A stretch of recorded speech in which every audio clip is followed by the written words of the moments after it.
Hello my dear friends, I hope you are all will be fine. आज हमारा जो next topic है that is about the iron. अब तक हम लोग पढ़ते आ रहे हैं एरिथ्रोपाइसिस को, आरबीसी के बारे में हम लोग पढ़ते आ रहे हैं। हम लोगों ने आरबीसी की काफ़ी जो कंपोजिशन थी उसका एरिथ्रोपाइसिस का जो प्रोसेस था, काफ़ी चीज़ों को डिटेल में डिस्कस कर लिया है। आज हम पढ़ने जा रहे हैं आयरन के बारे में। आज हम लोग कंप्लीट डिटेल पढ़ेंगे आयरन के बारे में। हमने जैसे प्रीवियस वीडियोस हम लोगों ने देख लिया था कि आयरन की जो मेन रोल था वो हीमोग्लोबिन के अंदर हीम की सिंथेसिस के लिए था। जो हीम की जो सिंथेसिस हो रही थी, इसके लिए हमें हीमोग्लोबिन की ज़रूरत पड़ रही थी। अब हम लोग पढ़ेंगे आयरन के बारे में कि आयरन की कंसंट्रेशन कितनी होती है हमारे जिस्म के अंदर, इसकी ट्रांसपोर्ट कैसी होती है, उसकी स्टोरेज कैसी होती है, और इसके इंटेस्टाइनल सेल से किस तरीके से ये ब्लड के अंदर आ जाता है। इसके बारे में आज हम कंप्लीट पढ़ेंगे। तो जो आयरन होता है, ये जो है ना, टोटल जो आयरन होती है हमारे बॉडी के अंदर, वो कितनी होती है कि ये दरअसल 4 से लेके 5 ग्राम होती है। ये टोटल जो आयरन हमारी बॉडी के अंदर है वो कितनी है, 4 से लेके 5 ग्राम्स आयरन होती है हमारे बॉडी के अंदर। इसके साथ 65% जो है ना आयरन हमारे हीमोग्लोबिन के अंदर हीम की सिंथेसिस के लिए होता है। यानी कि अगर 4 से 5 ग्राम आयरन अगर हमारे बॉडी के अंदर मौजूद है तो उसमें 65% जो आयरन होता है वो हीमोग्लोबिन के अंदर हीम की सिंथेसिस के लिए हमें दरकार होता है। और 4% आयरन जो है ना इन मायोग्लोबिन के सिंथेसिस के लिए हमें दरकार होता है। मायोग्लोबिन क्या होता है? ये दरअसल आपके मसल्स के अंदर मौजूद होता है और ये क्या करता है, गैसों का ट्रांसपोर्ट करता है सेल्स तक, और सेल से कार्बन डाइऑक्साइड उठा के लंग्स तक पहुंचाता है। यानी कि जैसे आपके बॉडी के अंदर हीमोग्लोबिन पाया जाता है आरबीसी के अंदर, वो क्या करता है, गैसों का तबादला करता है, ट्रांसपोर्ट ऑफ गैसेस करता है। मगर इसी तरह आपके मसल्स के अंदर हीमोग्लोबिन नहीं पाया जाता, बल्कि हीमोग्लोबिन के जगह पे क्या पाया जाता है, मायोग्लोबिन आपके मसल्स के अंदर। ये मसल्स के अंदर आपका जो गैसों का जो तबादला होता है वो दरअसल मसल्स के अंदर जो गैसों का जो दरअसल तबादला होता है वो दरअसल मायोग्लोबिन की वजह से होता है। और आपकी बॉडी के अंदर जो मसल्स के अलावा जो आपकी बॉडी जितने भी ऑर्गन्स है, जितने भी सेल्स हैं, उस तक गैसों का जो तबादला करता है, जो ट्रांसपोर्ट करता है, दरअसल हीमोग्लोबिन करता है। और बकाया मसल्स के अंदर आपके जो ट्रांसपोर्ट गैसेस करता है वो कौन करता है, दरअसल मायोग्लोबिन करता है। तो 4% आयरन आपके मायोग्लोबिन के अंदर यूज़ होता है। 30 से लेके 45% ये जो है ना, ये आयरन आपकी इंस्टॉल फॉर्म पाया जाता है आपकी बॉडी के अंदर, लिवर के अंदर, आपके इंटेस्टाइनल सेल्स के अंदर आपकी क्या होती है, 30 से 45% जो आयरन होती है क्या होती है, स्टोर फॉर्म में मौजूद होती है आपकी बॉडी के अंदर।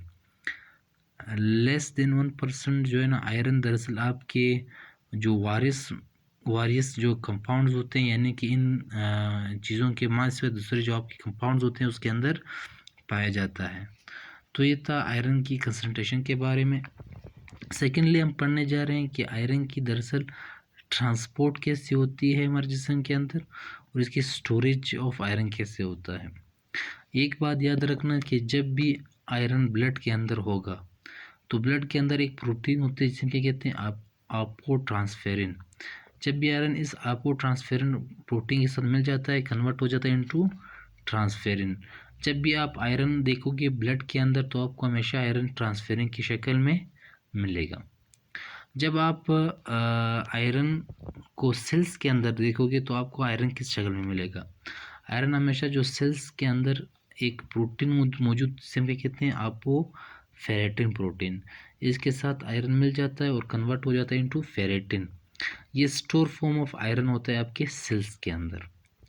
यानी कि ब्लड के अंदर स्टोर फॉर्म ऑफ आयरन क्या, आपको ब्लड के अंदर आयरन किस फॉर्म के अंदर मिलेगा, ट्रांसफेरिन के अंदर।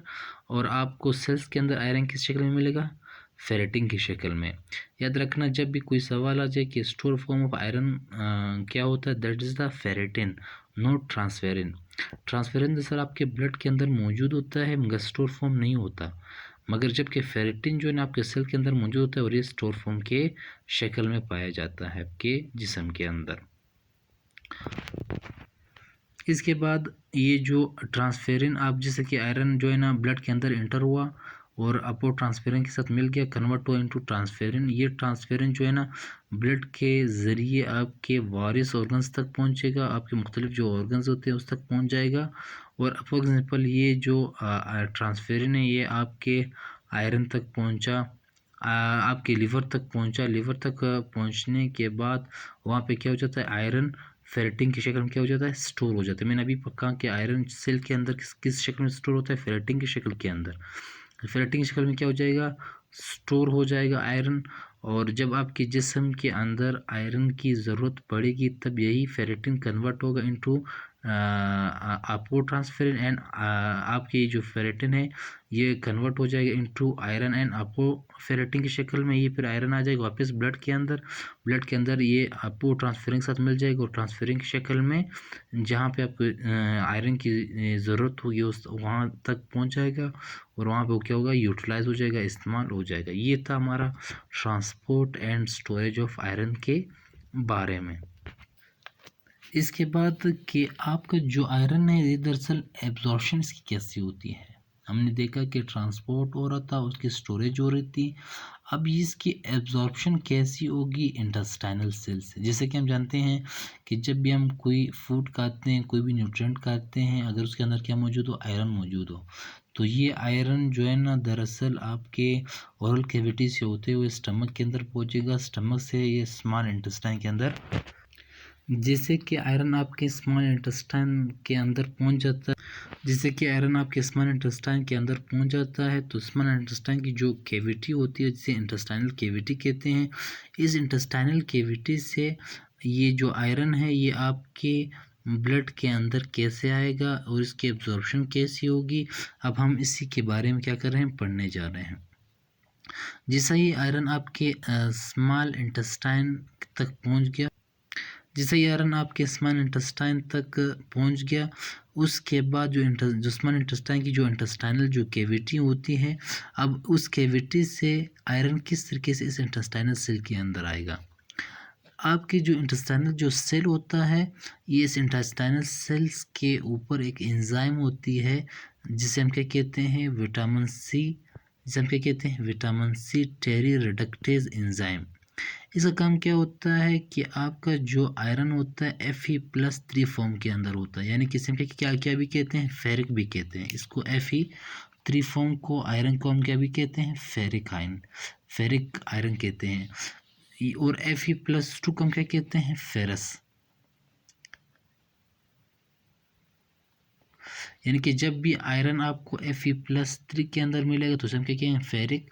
और जब भी आयरन आपको Fe+2 के अंदर मिलेगा तो शक्ल में तो हम क्या कहते हैं, इसे फेरस। जैसे ये आयरन आपके इंटेस्टाइनल कैविटी के अंदर पहुंच जाता है तब आयरन क्या होता है, Fe+3 फॉर्म में मौजूद होता है।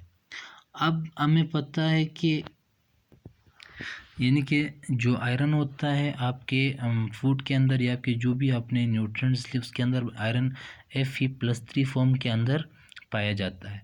ये जो आयरन Fe+3 के फॉर्म में पाया जाता है, अब इसको इंटेस्टाइनल सेल के अंदर तो ये Fe+3 के फॉर्म में तो नहीं जा सकता, इसलिए आपके इंटेस्टाइनल जो सेल, इसके ऊपर जो सेल मेम्ब्रेन है, सेल मेम्ब्रेन के ऊपर एक रिसेप्टर पाया जाता है जिसे क्या कहते हैं, विटामिन सी टेरी रिडक्टेज एंजाइम। ये टेरी रिडक्टेज जो एंजाइम पाया जाता है, ये जो एंजाइम होता है रिसेप्टर नहीं होता, बल्कि ये क्या होता है, एंजाइम होता है आपके इंटेस्टाइनल सेल के सेल मेम्ब्रेन के ऊपर। विटामिन सी टेरी रिडक्टेज एंजाइम कहते हैं इसे। ये क्या करता है, आपकी इस Fe+3 form of iron convert कर देता है into Fe+2 form of iron के अंदर। इसका काम सिर्फ ये होता है कि Fe+3 form of iron convert करना इनटू Fe+2 के अंदर। फिर उसके बाद एक और एंजाइम होता है आपकी इंटेस्टाइनल सेल के सेल मेम्ब्रेन के ऊपर, जिसे क्या कहते हैं, DMT1 एंजाइम इसे हम कहते हैं। इसका काम क्या होता है कि जो आयरन Fe+2 के फॉर्म है इसे क्या करना, इंटेस्टाइनल सेल के अंदर एंटर करना। इसी एंजाइम के थ्रू जो है ना आपके जो प्रोटॉन्स होते हैं ये इसी एंजाइम के थ्रू आपके इंटेस्टाइनल सेल के अंदर आते हैं। इसी के साथ साथ इसका काम ये भी होता है कि आपका जो आयरन Fe+2 के फॉर्म में है, इसको क्या करना, इंटर करवाना इंटेस्टाइनल सेल के अंदर। जैसे ही आपके इंटेस्टाइनल सेल के अंदर आयरन आ जाता है Fe+2 की फॉर्म में, मैंने पहले भी कहा था कि आयरन जो है ना, वहाँ पे इंटेस्टाइनल सेल के अंदर एक और प्रोटीन पाए जाते हैं जिसे हम क्या कहते हैं, अपोफेरेटिन कहते हैं। ये जो आयरन जो एंटर हुआ किस चीज़ के ज़रिए, DMT1 एंजाइम के ज़रिए। ये आयरन जो इंटर हुआ Fe+2, ये अब कंबाइन हो जाता है इंटेस्टाइनल सेल के अंदर एक और प्रोटीन होता है जिसे हम क्या कहते हैं, अपोफेरेटिन। इसके साथ कंबाइन हो जाता है और कन्वर्ट हो जाता है इनटू फेरेटिन। ये जो फेरेटिन होता है ये दरअसल स्टोरेज फॉर्म ऑफ आयरन होता है। अब आपके इंटेस्टाइनल सेल के अंदर जो आयरन स्टोर होगा वो दरअसल इस फॉर्म के अंदर जो है इस फॉर्म के अंदर ये इस तरीके से फेरेटिन की फॉर्म में क्या होगा, स्टोर होगा। जो आपका रिमेनिंग जो आयरन होगा, कुछ आयरन तो आपको स्टोर हुआ इंटेस्टाइनल सेल के अंदर, जो रिमेनिंग जो आयरन होगा, जो क्या होगा, जो रिमेनिंग आयरन होगा, ये आपके इंटेस्टाइनल सेल के जो बेसल मेम्ब्रेन होते हैं, यानी इसके intestinal cell is upper membrane से कहते हैं और ये कहते हैं बेसल मेम्ब्रेन। इसके बेसल मेम्ब्रेन के ऊपर एक और प्रोटीन पाई जाता है जिसे हम क्या कहते हैं, फेरोपोर्टिन प्रोटीन। फेरोपोर्टिन के अंदर एक एंजाइम होती है जिसे हम क्या कहते हैं, एपेस्टिन एंजाइम।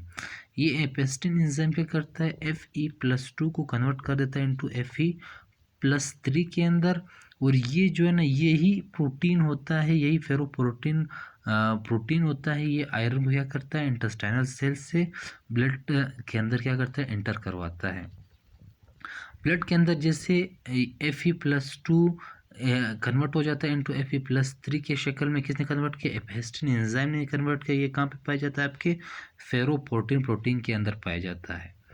Fe+3 जिस तरह आपके ब्लड के अंदर दाखिल हो जाता है, एंटर हो जाता है, तब Fe+3 कंबाइन हो जाता है एक और प्रोटीन मालिक्यूल के साथ जिसे कहते हैं अपोट्रांसफेरिन।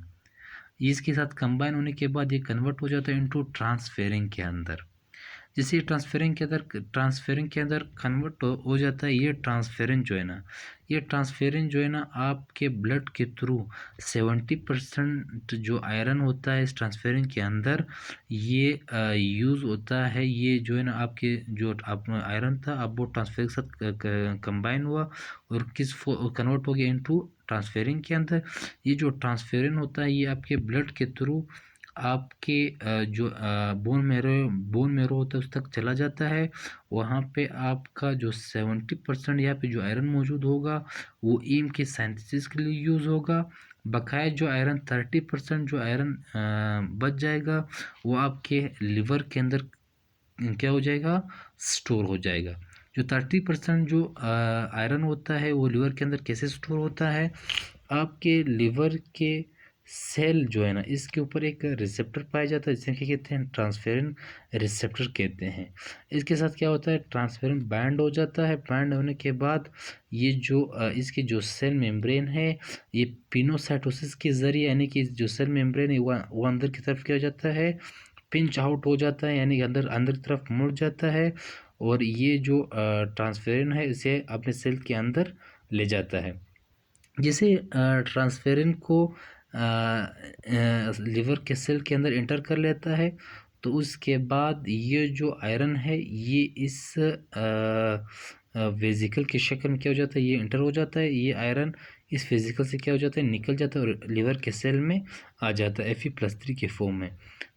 उसके बाद वापस जो ट्रांसफेरिन था और जो ट्रांसफेरिन जो रिसेप्टर्स थे ये वापस जो है ना, जो ट्रांसफेरिन रिसेप्टर था वापस लिवर के सेल के सरफेस पे आ जाएगा, जो ट्रांसफेरिन था वापस अपने ब्लड स्ट्रीम के अंदर चला जाएगा ताकि ट्रांसफेरिन की जो कंसंट्रेशन होगी उसे क्या करेगा, उसे नॉर्मल कंसंट्रेशन में क्या कर सके, मेंटेन कर सके। ये थे हमारे absorption of iron from intestinal cell से, यानी कि इंटेस्टाइनल सेल से किस तरीके से आयरन की एब्जॉर्प्शन होती है। एंजाइम था उसे कन्वर्ट करा था Fe+3 को इनटू Fe+2 के अंदर, फिर उसके DMT एंजाइम के जरिए उसे इंटर करवा रहा था। फिर वहाँ पे आयरन जो था एक प्रोटीन मालिक्यूल से मिला और क्या किस फॉर्म में कन्वर्ट हुआ, फेरेटिन की शक्ल में। बकाया जो आयरन था वो एक एंजाइम के थ्रू जो है ना आपके ब्लड के अंदर स्ट्रीम में एंटर हुआ, ब्लड स्ट्रीम के अंदर एंटर होने के बाद एक और प्रोटीन के अंदर के साथ में एक प्रोटीन मॉलिक्यूल के साथ एक प्रोटीन मॉलिक्यूल के साथ कंबाइन हुआ और कन्वर्ट हुआ इनटू ट्रांसफेरिन। और ट्रांसफेरिन 70% जो है ईम के सिंथेसिस के लिए यूज़ हुआ और 30% लीवर के अंदर स्टोर हुआ। जो 30% जो होता है वो लीवर के अंदर कैसे स्टोर हुआ, ये जो है ना आपके लिवर के ऊपर एक रिसेप्टर होता है जिसे क्या कहते हैं, ट्रांसफेरिन रिसेप्टर कहते हैं। ये जो ट्रांसफेरिन रिसेप्टर होता है, इस ट्रांसफेरिन जो ब्लड के अंदर पाया जाता है इसको अपने साथ क्या करता है, बाइंड अप कर देता है और इससे अपने लिवर सेल के अंदर क्या करता है, पिंच आउट कर लेता है, मैंने अपने अंदर ले आता है। ये लिवर के सेल जिसके अंदर, जैसे ये लिवर के सेल के अंदर आ जाता है तो एक वेजिकल की शक्ल में होता है। इस वेजिकल के अंदर आपको ट्रांसफेरिन रिसेप्टर प्लस ट्रांसफेरिन मिलेगा। इस ट्रांसफेरिन से एक आयरन जो मॉलिक्यूल होता है वो बाहर निकल जाता है और लिवर सेल के अंदर सेल्स होते हैं, लिवर की जो सेल्स होते हैं उसके अंदर Fe+3 के फॉर्म में आ जाता है। और बकाया जो वेजिकल के अंदर जो ट्रांसफेरिन और ट्रांसफेरिन जो रिसेप्टर ये वापस जो है ना, जो ट्रांसफेरिन रिसेप्टर होता है वापस सेल के सरफेस, लिवर के सेल के सरफेस पे आ जाता है और जो ट्रांसफेरिन है वापस ब्लड स्ट्रीम के अंदर चला जाता है ताकि ट्रांसफेरिन की जो कंसंट्रेशन उसे क्या कर सके, मेंटेन कर सके। इसके बाद अगर हम लोग ये देख ले कि regulation of total body iron by controlling rate of absorption, आपके जिस्म के अंदर जो आयरन होती है इसकी रेगुलेशन कैसी होती है। अगर आयरन की कंसंट्रेशन अगर जिस्म के अंदर आपकी बॉडी के अंदर बढ़ जाए तो आपका जिस्म क्या करता है, या फिर आपके जिस्म के अंदर आयरन की कंसंट्रेशन कम हो जाए तब आपका जिस्म क्या क्या काम सर अंजाम देता है। जब भी आपके जिस्म के अंदर आयरन की कंसंट्रेशन क्या हो जाए, जब भी आपके जिस्म के अंदर आयरन की कंसंट्रेशन क्या हो जाए, बढ़ जाए, तब क्या होता है, जो रेट ऑफ एब्जॉर्प्शन होता है आयरन का इंटेस्टाइनल सेल से ब्लड के अंदर एंटर होना, ये क्या हो जाता है, कम हो जाता है, जिसकी वजह से आयरन की जो कंसंट्रेशन होती है वो क्या हो जाती है, उसकी जो एब्जॉर्प्शन हो जाती है वो कम हो जाती है। यानी कि जब भी आपके जिस्म के अंदर जो आयरन होती है अगर उसकी कंसंट्रेशन क्या हो जाए, हाई हो जाए, तो उसकी जो रेट ऑफ एब्जॉर्प्शन होती है, रेट ऑफ एब्जॉर्प्शन जो है ना आपके इंटेस्टाइनल कैविटी से इंटेस्टाइनल सेल के अंदर जो आपका जो आयरन आता है तो इससे क्या हो जाता है, इसकी जो एब्जॉर्प्शन होती है वो क्या हो जाती है, वो कम हो जाती है। इस वजह से क्या हो जाती है, आयरन क्या हो जाती है आपके जिस्म के अंदर क्या हो जाती है, डिक्रीज हो जाती है। क्या हो जाती है, आपके जिस्म के अंदर डिक्रीज हो जाती है।